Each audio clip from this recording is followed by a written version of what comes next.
Hi everybody, Lucy here. This is episode number 2 of the day where I'm gonna talk about fears. For those who haven't seen the video, previous one, I decided to deal with fears and talk about fears, not only because it keeps me doing my Facebook lives that I really don't want to do, but I want to get better on camera, but also because it's something that helps me become a better coach. When I help business startups to grow their businesses, they deal a lot with fear. Fear of unknown, fear of being exposed, doing too much, being overworked, not having enough money. Well, there's a lot of fears. So I decided to actually go first within myself and see how I'm dealing with those fears and what are the tools and strategies I can use to deal with them, overcome them, so I can also help my clients.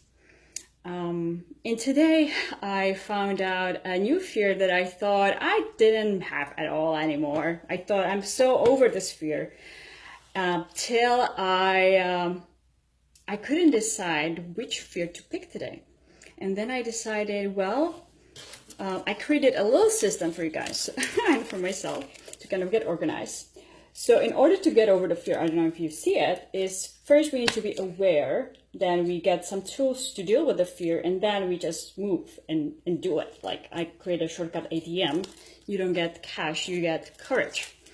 But sometimes even before the awareness, if you don't have the awareness of the fear, that's the worst scenario ever, because we even cannot move forward. We even cannot get any tools to deal with it when we don't know that there is something to deal with. And I thought, well, I'm well aware of my fears. I have dealt with a lot of them. There is no other fear. So then I was thinking a little bit more, and I noticed one of the fears when we don't want to be aware, when we don't want to deal with our fears.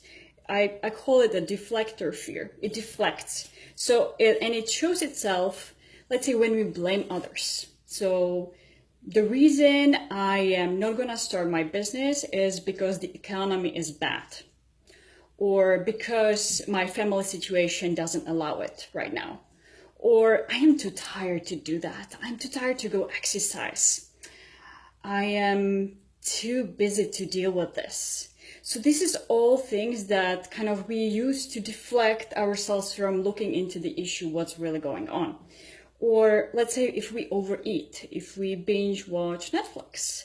These are all the strategies that the deflector fear uses to keep us stuck and to keep us numb from and really being aware of what really is going on, what we are really afraid of.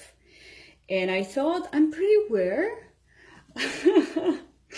Till and the whole day I couldn't figure out what example I could use where I have this deflector fear. It is really smart. It is so very well hidden that I just couldn't see it. So then I went for a walk for an hour. I'm walking, and then it hit me. I was looking at it the whole day. I've been looking at it for like 2 weeks. It's been sitting on my desk and I didn't want to see it. So what it is one of the areas where this little sneaky bastard, if I need to say so, was hiding, was in me journaling. And so I will show you what happened. So I am, so journaling actually can help me figure out what's really going on. But I was telling myself, well, I really don't know how to journal. So then I said, okay, let's get something that actually helps me, gives me like a hint. So there's like a journal, my favorite things that I could journal about. Well, I didn't stick with it. I said, well, maybe I need something else. So I got something else.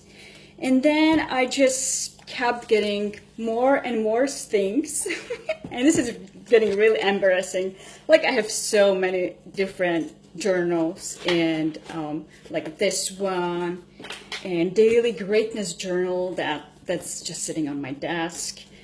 And which one? Oh, there's like Miracle Morning book that really could allow me to journal every day. unless the deflector fear like gets me distracted. And so the higher self keeps telling me, hey Lucy, there's something you should know, just journal about it. And I say, no, I think I haven't found the right journal yet, I need to buy a different one. So I'm not sure if I'm getting expressing it correctly, but in a way I've got a bunch of different journals. It's really embarrassing. So let's take a moment to judge it. So I'm dealing now with fear of being judged. Yeah, let's judge me for having so many tons of journal and spending a lot of money on journals and actually not sticking with one. Because this deflector fear really is smart. It knows the perfect strategy to keep me stuck and not knowing, not looking at what's going on. Because in the past, what's really going on, when I journal, I know it creates such powerful shifts in my life that I start seeing things really the way they are. And then I'm not settling anymore with certain situations. And I'm saying, well, this needs to change. So in a way, it's a fear of change, of fearing of the unknown. I feel if I'm going to journal, things are really going to shift again. And I was afraid. And that's why I just didn't want to journal. And I found tons of excuses why not to do it. So how it can be applied to business? Well, if we as business owners are not even willing to face our fears, there's nothing we can do to grow the business. Like, this is #1 step that we need to do. And in our personal lives, it can be anywhere, like me journaling. I don't know what it is for you. It's maybe wherever you feel you're unhappy, maybe if you binge watch a lot Netflix every day, maybe there's a sign, there's something, this deflector fear is trying to, protect you from something. It's all a strategy that was developed a long time ago when we were little to protect us, but now it really doesn't serve us. So it's super important to be aware. So once we are aware, let me see if I can show you. Once we are aware, then we can use the tools to deal with the fear and get moving. So tomorrow I'm gonna talk about fear of success, which is one of my bigger fears also. So that was today for the deflector fear. Hope it gave you something. Let me know if you get something out of it. Hope you did. I did. Thank you for giving me the opportunity to share and be nervous and and face my fear. Good night.